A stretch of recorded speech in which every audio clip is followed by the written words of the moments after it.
Part 1. The Hunter's Unexpected Mercy. The blessed silver blade sang through the twilight air as Serafina Voss tracked her quarry through the twisted Borderlands. Her ice-blue eyes glowed faintly with divine magic, scanning the perpetual dusk that shrouded this cursed realm between worlds. The Order of Divine Light had sent their most devoted warrior on what should have been a simple elimination mission: destroy the demon terrorizing the village of Millhaven. But nothing about this hunt felt simple. Serafina crouched behind a crumbling stone wall, her silver-blonde braid catching the strange amber light that filtered through the corrupted sky. The village below should have been in ruins, its people fled or worse. Instead, warm light glowed from cottage windows, and she could hear the distant sound of children's laughter carried on the evening breeze. "This makes no sense," she whispered, her formal training making her voice precise even in confusion. The report spoke of terror and destruction. A shadow moved at the edge of her vision, too fluid and graceful to be human. Serafina's blessed weapons hummed with power as she turned, divine light magic gathering around her like golden mist. The figure that emerged from the darkness stopped her cold. He was tall and imposing, with black hair that held subtle silver streaks and dark amber eyes that seemed to hold centuries of sorrow. His pale skin bore strange silver scars that caught the twilight, and he wore well-tailored dark clothing that spoke of nobility. Everything about him radiated supernatural power, yet he held his hands open and empty at his sides. "You must be the hunter they sent," he said, his voice cultured and careful with the weight of ages behind it. "I am Caspian Valdris, and you are making a grave mistake." Serafina raised her blade, divine light streaming from the blessed silver. "The only mistake would be allowing a demon to continue terrorizing innocents. Stand down, creature of darkness." Caspian's amber eyes flashed red for just a moment before he controlled himself. "Look around you, Hunter. Do you see terror? Do you see destruction? Or do you see a village at peace?" Against her training, against every instinct the Order had drilled into her, Serafina found herself actually looking. The village below was whole, its people moving freely about their evening routines. No signs of demonic corruption marred the buildings or gardens. Even the air felt cleaner here than in the corrupted borderlands beyond. "Illusion," she said, but her voice lacked conviction. "Demons are masters of deception." "Not all demons," Caspian replied quietly. "Some of us chose a different path." Before Serafina could respond, a bone-chilling howl echoed across the borderlands. Both warriors tensed as shadows began pouring from the forest, not Caspian's controlled shadows, but something writhing and hungry and wrong. "The true threat reveals itself," Caspian said, dark power gathering around him like living night. "What will it be, Hunter? Will you trust your training, or trust your eyes?" Serafina watched in amazement as Caspian's shadow magic formed protective barriers around the village while creatures of pure malevolence threw themselves against his defenses. This was no illusion. This demon prince was genuinely protecting mortals from something far worse than himself. "I trust what I see," she said, lowering her blade but not dismissing her power. "What are those things?" "Servants of Malphas, an ancient demon lord who seeks to break through from the deepest hells," Caspian explained, strain showing in his voice as he maintained the barriers. "Your arrival here was no coincidence. He wants us both destroyed before we can stop him." "Us?" Serafina asked. Caspian glanced at her, hope flickering in his amber eyes. Light and shadow magic have always been strongest when they work in harmony, not opposition. But that would require trust. The shadow barrier flickered as more creatures pressed against it. In the village below, people were beginning to notice the supernatural battle raging above them. Serafina made her choice. Golden light erupted from her as she channeled divine magic into Caspian's shadow barriers. The two opposing forces should have cancelled each other out, should have created chaos and destruction. Instead, they wove together like complementary threads, creating something stronger than either could achieve alone. "Impossible," she breathed, watching light and shadow dance together in perfect harmony. "Not impossible," Caspian said, his voice warmer now with wonder. "Just forgotten. This is what our kinds were meant to be, balance, not endless war." The combined barrier held, and the attacking creatures retreated with frustrated shrieks into the darkness. As their magic slowly faded, Serafina found herself standing close enough to Caspian to see the silver scars that marked his pale skin, close enough to realize that everything she had been taught about demons might be dangerously incomplete. Part 2: Shadows of Truth. The ancient demon lord's retreat left an uneasy quiet over the Borderlands. Serafina stood in the aftermath of battle, her divine magic still humming beneath her skin as she tried to process what had just happened. Everything the Order had taught her suggested that combining light and shadow magic should have been catastrophic. Instead, it had felt like coming home. "You're questioning everything you've been taught," Caspian observed, his cultured voice gentle in the twilight. "I can see it in your eyes." Serafina turned to study him more carefully. In the heat of battle, she had only seen his power and his willingness to protect innocence. Now she noticed the way his shoulders carried invisible weight, the careful distance he maintained from her, the way his amber eyes held both ancient sadness and surprising kindness. "The Order taught me that demons are incapable of goodness," she said slowly. "That darkness itself is evil." "And yet your light magic worked with my shadows," Caspian replied. "What does that tell you about the nature of good and evil?" Before Serafina could answer, an elderly woman emerged from the village below, climbing the hill towards them with determined steps. She had grey hair and kind eyes, and she showed no fear as she approached the demon prince. "Mr. Caspian," she called out, using the human name he must have given the villagers. "Are you hurt? We saw the lights and the terrible sounds." "I am well, Eleanor," Caspian assured her, his voice becoming even gentler. "The danger has passed for now." Eleanor turned to Serafina with curious but welcoming eyes. "And you must be the young lady who helped him protect us. We're in your debt." Serafina stared at the woman in confusion. "You know what he is?" "A guardian angel sent to watch over our little village," Eleanor said with a warm smile. "We've been safe and prosperous ever since he came to us. Our children sleep peacefully, our crops grow strong, and no harm has touched us." After Eleanor returned to the village, Serafina found herself alone with Caspian in the growing darkness. The questions that had been building inside her finally found voice. "How long have you been protecting them?" she asked. "Nearly 50 years, Caspian replied. "I came here after I broke free from my infernal bonds. I thought if I could do some good, perhaps I could atone for the centuries of darkness I had served." 50 years, Serafina repeated. "But you look like a man in his 20s. Caspian's mouth curved in a sad smile. "Demon princes age differently than mortals. I have existed for centuries, Hunter. I have done terrible things in service to Hell's hierarchy. The silver scars you see are the price I paid for breaking those bonds." Serafina found herself stepping closer, drawn by something in his voice that spoke of genuine remorse and hard-won redemption. "What made you rebel?"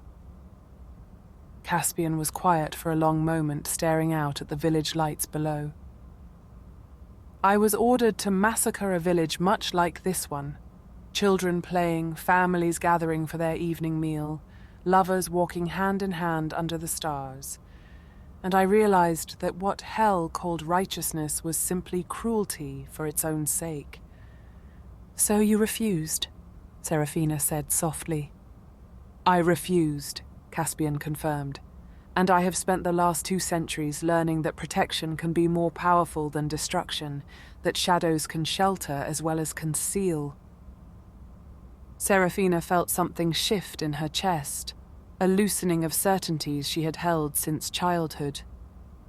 The Order teaches that redemption is impossible for demons, that your nature is fixed and immutable.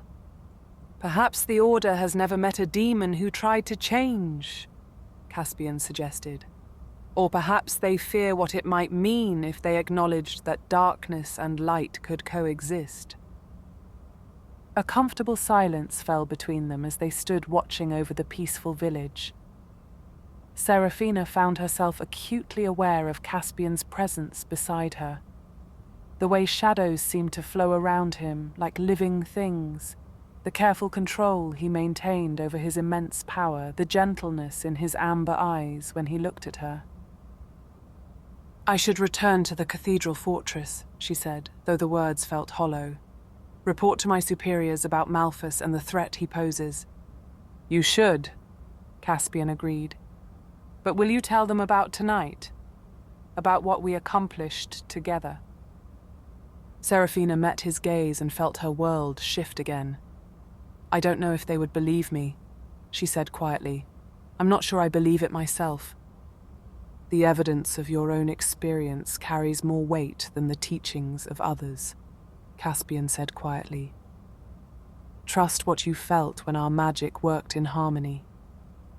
Trust what you see in the village below."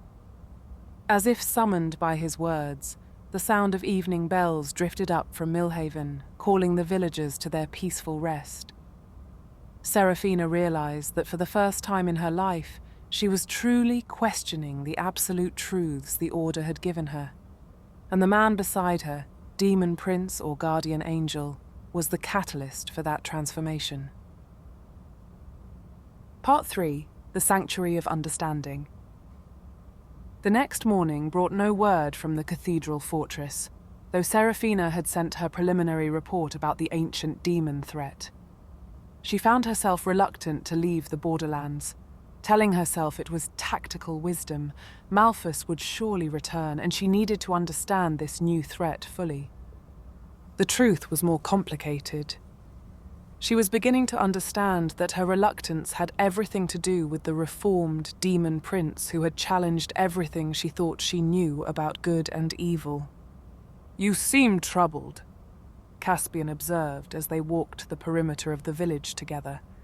They had spent the morning reinforcing his protective wards with her light magic, creating barriers that neither could have managed alone. "I am questioning truths I have never questioned before," Serafina admitted. "It's unsettling." Caspian paused in his walking, studying her with those perceptive amber eyes. "Would you like to see something that might help clarify your thoughts?" Serafina nodded, and Caspian led her away from the village, deeper into the Borderlands. They walked for perhaps an hour through twisted forests where reality seemed to bend and shift, until they emerged into a hidden valley she never could have found on her own. "This is my sanctuary," Caspian said quietly. Serafina gasped at what lay before them. It was a cottage that seemed to exist outside of time, surrounded by gardens where impossible flowers bloomed in colors that had no names. Ward stones carved with protective runes formed gentle circles around the property, and the air itself felt pure and peaceful in a way that reminded her of the cathedral's holiest chambers. "You built this?" she asked in wonder. "Over decades," Caspian confirmed. "Each stone placed with intention, each flower planted with hope. This is where I come to remember that beauty is possible, even for someone like me." He led her inside the cottage, and Serafina found herself in a space that spoke of learning and growth. Books on philosophy and magic filled every shelf, while crystals that captured and reflected light created rainbows on the walls. It was the home of someone who had spent centuries thinking deeply about the nature of good and evil. "You study philosophy," she observed, running her fingers along the spine of a well-worn volume. "When you have eternity to fill, you either become a scholar or a monster," Caspian replied. "I chose scholarship." Serafina turned to find him watching her with an expression she couldn't quite read. In the soft light of his sanctuary, with shadows playing gently around him like loyal pets, he looked less like the demon prince of her order's warnings and more like a man who had fought hard for his own soul. "Tell me about the dreams," he said quietly. Serafina started.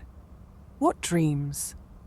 "You mentioned having dreams of shadowy figures that didn't seem evil," Caspian reminded her. "I can see it in your eyes.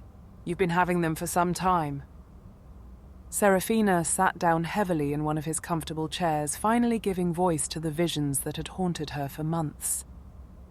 "I dream of a figure made of shadows and starlight, standing guard over sleeping children. Sometimes I dream of darkness that shelters rather than threatens, of shadows that offer comfort rather than fear." "And how do these dreams make you feel?" Caspian asked, settling into the chair across from her. "Peaceful," Serafina admitted. "Safe. Which troubles me greatly because the Order teaches that shadows are always harbingers of evil." Caspian leaned forward, his expression earnest. "What if I told you that your dreams might be your soul recognizing a truth your mind hasn't accepted yet? That light and shadow are complementary forces, not opposing ones? Then I would say you sound like a philosopher, not a demon," Serafina replied, surprising herself with the gentle humor in her voice. "Perhaps that's because labels matter less than actions," Caspian suggested. "Judge me by what I do, not what I am called." They talked through the afternoon, sharing thoughts about magic and morality, about the nature of redemption and the possibility of change. Serafina found herself drawn into conversations more intellectually stimulating than any she had experienced in the cathedral fortress. Caspian challenged her assumptions without dismissing her beliefs, and she discovered that questions could be more valuable than certainties. As evening approached, Caspian prepared a simple meal while Serafina watched, fascinated by the ordinary domesticity of it. This was a side of demons the Order had never mentioned, the quiet contentment of gardening and cooking, of creating beauty for its own sake. "I should return to the village," she said as they finished eating, though she made no move to leave. "You should do whatever feels right," Caspian replied, "though I confess I have enjoyed today more than I have enjoyed anything in decades." Something in his voice made Serafina look up sharply. She found him watching her with an expression of careful hope, as if he hardly dared to believe in the connection growing between them. "Caspian," she said softly, Are you saying that you care for me?" "I am saying that you have shown me something I thought was lost to me forever," he replied quietly. "The possibility that someone could look at me and see potential for goodness rather than evidence of evil." Serafina felt her heart stutter in her chest. Everything about this moment should have terrified her. The growing attraction to someone the Order would consider her mortal enemy. The way her certainties were crumbling like old parchment, the realization that she was falling in love with the most impossible person imaginable. Instead, she felt more herself than she ever had before. "I see goodness in you," she said, her formal speech patterns softening into something more personal. "I see someone who chose compassion over cruelty, protection over destruction. I see someone worthy of trust." The shadows in the room seemed to lighten as Caspian smiled, a real smile, not the careful, controlled expressions he usually wore. "Then perhaps there is hope for both of us yet." Part 4, When Light and Shadow Dance. 2 weeks had passed since Serafina first entered Caspian's sanctuary, and each day had brought deeper understanding between them. They spent their mornings reinforcing the village's protective barriers together, their magic interweaving with increasing harmony. Their afternoons were filled with philosophical discussions that challenged and delighted them both. And their evenings had become something precious. "Show me again," Serafina requested as they stood in the cottage garden under a canopy of impossible stars. Caspian smiled and extended his hand, shadows flowing from his fingers to dance in the air above them. But these weren't the menacing shadows she had been taught to fear. They moved like silk ribbons, creating shapes of beauty and whimsy. A shadow butterfly landed on her shoulder, its wings shimmering with dark iridescence. "Your turn," he said gently.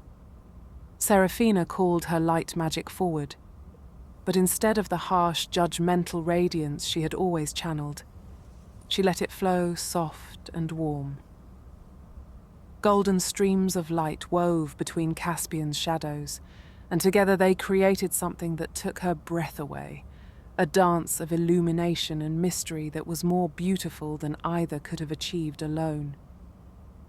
"We're good together," she whispered, then blushed at the double meaning in her words. "We are," Caspian agreed, stepping closer, "in magic and in other ways." He lifted his hand to cup her cheek, and Serafina leaned into the touch. His skin was cool, but not cold, and the silver scars that marked him caught the starlight like constellation maps. "I never thought I could feel this way about anyone," she admitted. "The Order taught me that love was a distraction from divine service. And I believed that anyone pure enough to love could never love something tainted like me," Caspian replied. "It seems we were both wrong about many things." The moment stretched between them, filled with possibility and wonder. Serafina found herself memorizing everything about this instant. The way shadows and light played across Caspian's face, the gentleness in his amber eyes, the feeling that she was exactly where she belonged. Then the attack came. The peaceful evening exploded into chaos as creatures of pure malevolence poured from rifts that tore open in the air around them. These weren't the scout forces they had faced before. These were Malphas's true servants, beings of concentrated hatred and hunger. "The cottage!" Caspian shouted, immediately throwing up shadow barriers while Serafina's light blazed to life around them. But there were too many attackers, and they were targeting the sanctuary's ward stones. As each protective rune shattered, Caspian staggered as if physically struck. "They're breaking my bonds to this place," he gasped. "If the sanctuary falls—" "It won't fall," Serafina declared fiercely. She poured her divine magic into his shadow barriers, not just supporting them, but truly merging with them. Their combined power flared outward in an explosion of silver-gold radiance that sent the attacking demons shrieking back into their rifts. In the sudden silence that followed, Serafina found herself in Caspian's arms, both of them breathing hard from the magical exertion. But more than that, she could feel something new flowing between them, a connection deeper than shared magic, deeper than intellectual attraction. "Serafina," Caspian said softly, his voice rough with emotion. I know," she whispered, reaching up to touch his face. "I feel it too. Your gentleness and your strength, the way you see beauty where others see only darkness, who you choose to be, regardless of what you were." Caspian's amber eyes brightened with unshed tears. "You cannot know what it means to me that you see me truly." "Then show me," she replied. He kissed her then, and it was like the first sunrise after an endless night. Her divine magic and his shadow power swirled around them in perfect harmony, creating light that didn't banish darkness, but danced with it. Shadows that didn't hide light, but celebrated it. When they finally parted, both were glowing faintly with their merged magic. "The Order will never accept this," Seraphina said, reality crashing back into her awareness. "And Hell will consider me an even greater traitor than before," Caspian added. "What we have could start a war between realms." Seraphina looked around at the sanctuary they had just protected together, at the evidence of what light and shadow could accomplish when they worked in harmony instead of opposition. "Then perhaps it's time the realms learned that there are more than two sides to every conflict," she said firmly. "Perhaps it's time they saw what we've discovered, that understanding can bridge any divide." Caspian stared at her in amazement. "You would risk everything, your place in the Order, your entire life's purpose." "My life's purpose was always to protect innocence and serve the cause of good," Seraphina replied. "I'm finally learning that good comes in more forms than I was taught to recognize." As if summoned by her declaration, a familiar howl echoed across the Borderlands. Malthus was returning, and this time he would bring everything he had. "Let him come," Seraphina said, intertwining her fingers with Caspian's. "Light and shadow united are stronger than either darkness or rigid righteousness alone." Together they began preparing for the battle that would determine not just their fate, but the future of understanding between their peoples. Part 5, The Unity of Opposites. Dawn came too soon and not soon enough. Seraphina stood at the edge of Caspian's sanctuary, her divine magic humming beneath her skin as she watched the forces of Malthus gather in the distance. The ancient demon lord had torn multiple rifts between the realms, and his army of corrupted spirits filled the Borderlands like a plague of shadows. But these weren't the protective shadows that Caspian commanded. These were hungry darkness that devoured light, hope, and life itself. "He's brought everything," Caspian observed, standing beside her with his own power coiled and ready. "This won't be like our previous encounters." Seraphina nodded grimly. Through the morning mist, she could see another group approaching from the opposite direction, the white and gold banners of the Order of Divine Light. Her superiors had finally responded to her reports, but their timing couldn't have been worse. "They'll want to execute you on sight," she warned Caspian. "And they'll want to drag you back to the cathedral for purification rituals," he replied. "It seems we're about to face enemies on two fronts." Despite the gravity of their situation, Seraphina felt a strange peace settling over her. She had spent her entire life following orders without question, accepting absolute truths without examination. Now, standing beside the man she loved as two armies converged on them, she finally understood what it meant to choose her own path. "Whatever happens," she said quietly, "I want you to know that these past weeks have been the most real I've ever felt. You've helped me discover who I truly am." Caspian turned to her, his amber eyes bright with fierce affection. "And you have given me something I thought was impossible, not just love, but the belief that redemption can be genuine, that someone can see all of what I am and choose to stay." The ground began to tremble as Malthus's forces drew closer. In the distance, the Order's war horns sounded their harsh call to battle. But here in this moment, Seraphina felt only the profound rightness of her choice. "Together?" she asked, extending her hand. "Together," Caspian confirmed, taking her hand in his. Their combined magic erupted outward in a pillar of silver-gold radiance that pierced the dawn sky. Light and shadow wove together in patterns of impossible beauty, creating barriers that held back the advancing forces on both sides. "Seraphina Voss!" Commander Thaddeus of the Order rode forward, his blessed armor gleaming in the morning sun. "Step away from that abomination and return to your brothers and sisters immediately. She belongs to neither light nor shadow now," Malthus's voice boomed across the battlefield, the ancient demon lord's form visible as a writhing mass of hungry darkness. She has corrupted herself beyond salvation. Both will be destroyed. I belong to myself, Seraphina called out, her voice carrying clearly in the strange silence their combined magic had created. And I choose to stand with someone who protects innocence rather than those who would destroy them. She gestured toward the village of Millhaven, visible in the distance. For 50 years, Caspian has guarded those people. Their children sleep safely because of his protection. Their harvests flourish under his watch. Judge him by his actions, not his origins. Demons cannot change their nature, Commander Thaddeus declared, but Seraphina noticed uncertainty creeping into his voice. Then explain this, Caspian said quietly, and he opened himself fully to his power. But instead of the destructive force everyone expected, shadows flowed from him like a protective embrace. They sheltered the village below, created barriers of comfort around frightened children, formed gentle shields that turned away the morning's harsh light from those still sleeping. His darkness didn't devour or corrupt.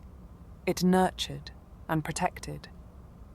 Seraphina added her own magic to his display, but her divine light didn't burn away his shadows.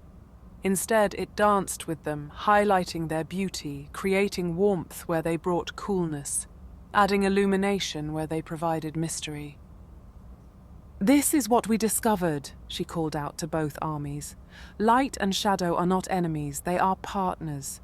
Good and evil are not simple absolutes, they are choices we make every day. For a long moment, the battlefield was silent except for the sound of wind through grass and the distant laughter of children in the protected village. Then Malthus roared his fury and charged, his corrupted forces surging forward like a tide of malevolent hunger. The Order's forces responded with their own battle cry, divine magic blazing to life as they prepared to destroy both the ancient demon and what they saw as his corrupted ally. Now we find out if love really can change the world, Seraphina whispered. It already has, Caspian replied, squeezing her hand. Whatever else happens, it already has. Their combined magic met the dual assault like dawn meeting night and finding perfect balance. Light that didn't blind, shadows that didn't hide, power that protected rather than destroyed. The corrupted forces of Malthus withered before their united strength, while the rigid certainty of the Order's attack found itself turned aside by magic they had never seen before. In the end, it wasn't conquest that decided the battle. It was wonder. Warriors on both sides stopped fighting to stare at the impossible beauty of light and shadow working in perfect harmony. Children from the village came running to see the spectacle, their innocence cutting through centuries of prejudice and fear. "How is this possible?" Commander Thaddeus asked, dismounting from his warhorse to approach them. "Love makes all things possible," Seraphina replied simply. "Understanding makes all things clear." And in the growing light of true dawn, with Malthus's forces retreating in confusion and the Order's rigid certainties cracking like old ice, Seraphina and Caspian stood hand in hand, ready to build a new world where light and shadow could dance together in eternal harmony. Part 6, New Beginnings.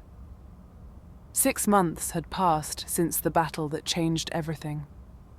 Seraphina stood on the balcony of the new sanctuary she and Caspian had built together, not in the hidden valley where he had lived in solitude, but on the hill overlooking Millhaven, where their light could shine as a beacon for others seeking a different path.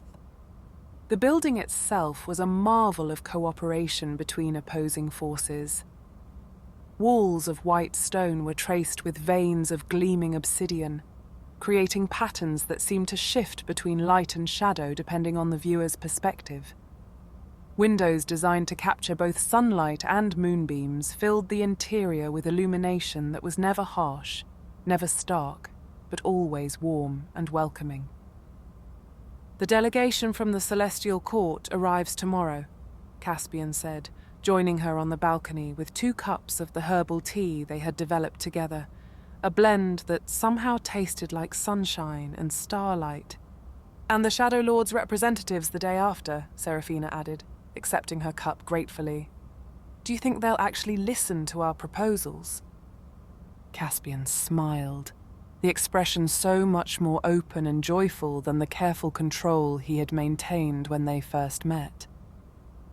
6 months ago, I wouldn't have believed that the Order of Divine Light would establish an embassy here. Change is possible even for the most rigid institutions. It was true. Commander Thaddeus had become an unlikely ally, convinced by the evidence of his own eyes that redemption was possible and that absolute thinking led to absolute cruelty. The Order had not abandoned their mission to fight genuine evil, but they had begun to understand that evil came in many forms, including the evil of refusing to acknowledge the possibility of change. The children from the village want to learn magic, Seraphina said, watching a group of young people practice basic light weaving in the gardens below. Both light and shadow techniques. And why shouldn't they? Caspian replied. Magic is a tool. Its moral weight comes from how it's used, not its inherent nature. A comfortable silence fell between them as they watched their students practice. Some showed natural affinity for light magic, others for shadow work, and a precious few seemed capable of working with both. All of them were learning that cooperation created more beauty than conflict. I received a letter from my mentor at the cathedral, Seraphina said quietly. She wants to visit next month. Caspian raised an eyebrow. The same mentor who declared me an abomination against the natural order. The very same, Seraphina confirmed with a grin.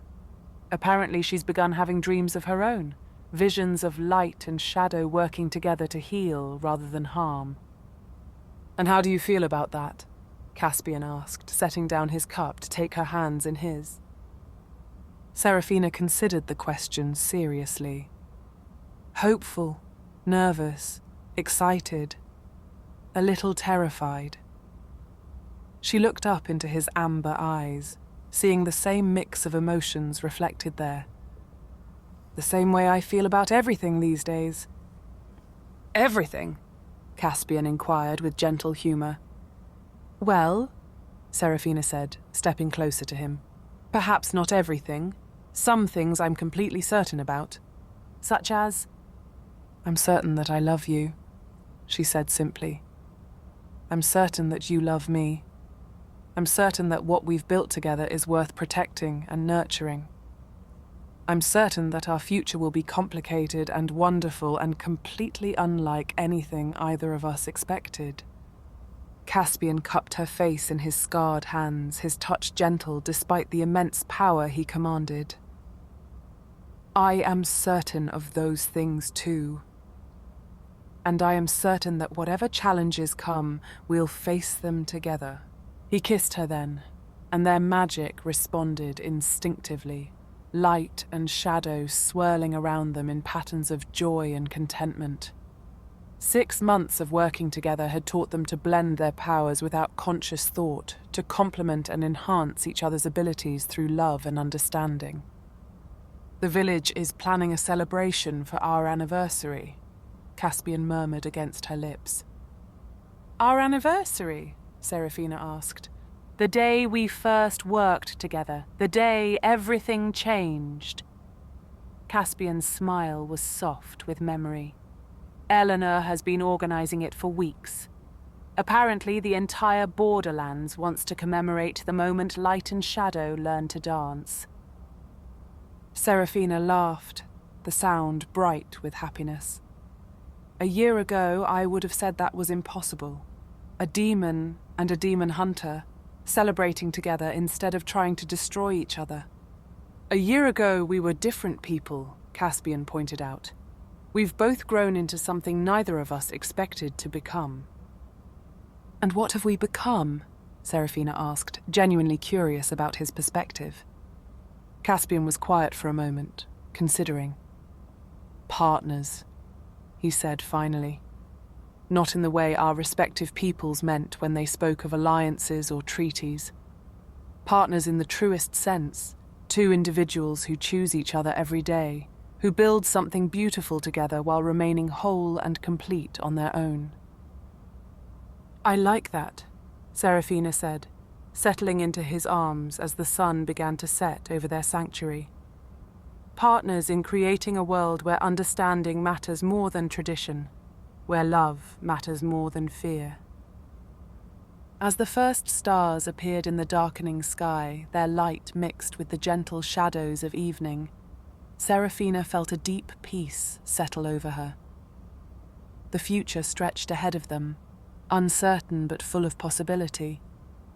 There would be challenges, prejudices to overcome, institutions to convince, enemies who preferred the old ways of thinking. But they would face it all together, light and shadow dancing in eternal harmony, proving every day that love could indeed bridge any divide.